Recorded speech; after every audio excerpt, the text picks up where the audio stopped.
The YouTube video Stone Cross Mill Decapitated showed the sails and cap being removed from the windmill and ended with a temporary lid being placed on the tower on January the 11th, 2011. Volunteers were then able to carry out extensive renovations to the structure, making the fan stage safe, machinery more reliable, and the cap weatherproof, and the sandblast company generously gave the outside of the tower what may have been its first really thorough clean in a century and a half to establish a sound surface for paint or other subsequent treatment. On the 6th of November 2012, I saw what turned out to be a cherry picker by the mill's tower, and then a large crane. Before long the cover had been removed from the tower, so I recorded some of what followed. First, the teeth around the iron curb, which mesh with the worm gear driven by the fantail which keeps the sails headed into the wind, were receiving attention. It looked as if they were being painted with lubricant. Now the cap is on its way, requiring careful teamwork for the next 35 minutes. Replacing the cap is much more difficult than removing it.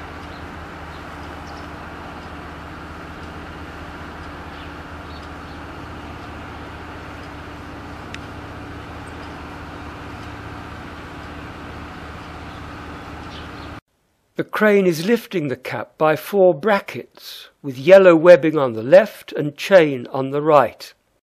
The small wheels need to be positioned correctly on the curb for the cap to turn. The large wooden brake which encircles the brake wheel is prominent, and you may be able to see 2 of the brake wheel's wooden teeth, which transmit the power of the wind to the wallower, the horizontal gear wheel which drives the great spur wheel 2 floors below, and hence the stones. The guard shows the position of the wallower in relation to the brake wheel.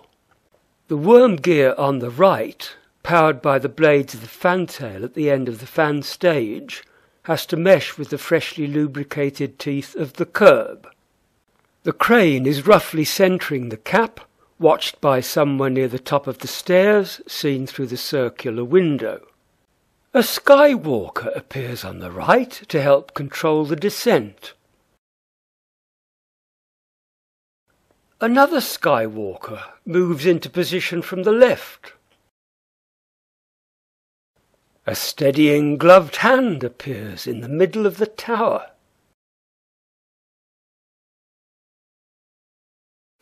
It looks as if a wheel at the front of the cap touched down on the curb first, so that the final stage could be completed under very fine control.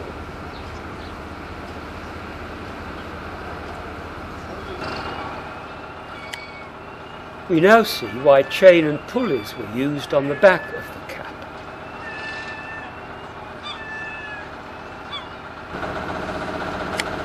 The removal of the chains shows that the move is complete.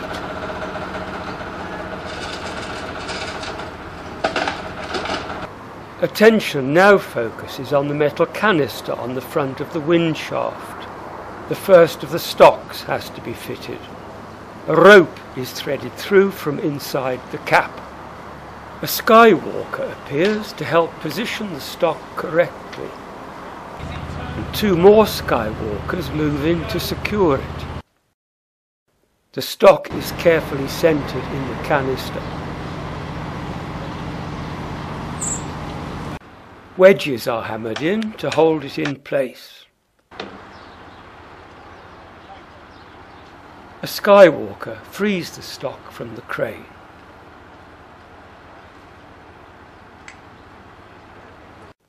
The next day, the canister having been turned through 90 degrees, the second stock is installed.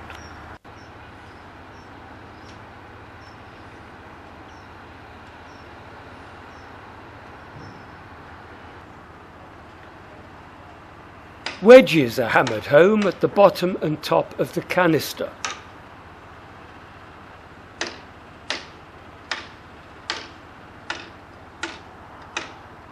Studs on the stocks help hold the sails in position. The first sail is bolted to the stock using 3 black metal brackets before being released from the crane. The crane is reattached lower down to rotate the assembly.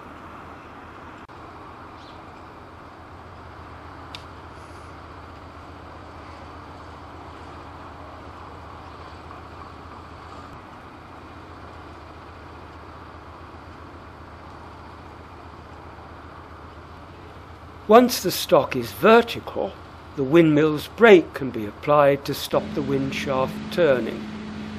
The second sail is bolted to the stock. The third sail has also been secured and is hauled aloft to manoeuvre the front stock into position to receive the fourth sail.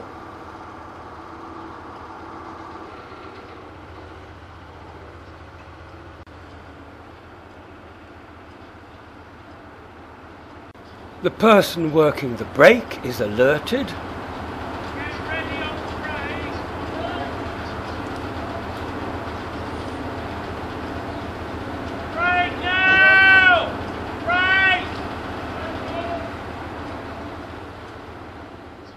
There's the fourth sail, ready for manhandling and fixing.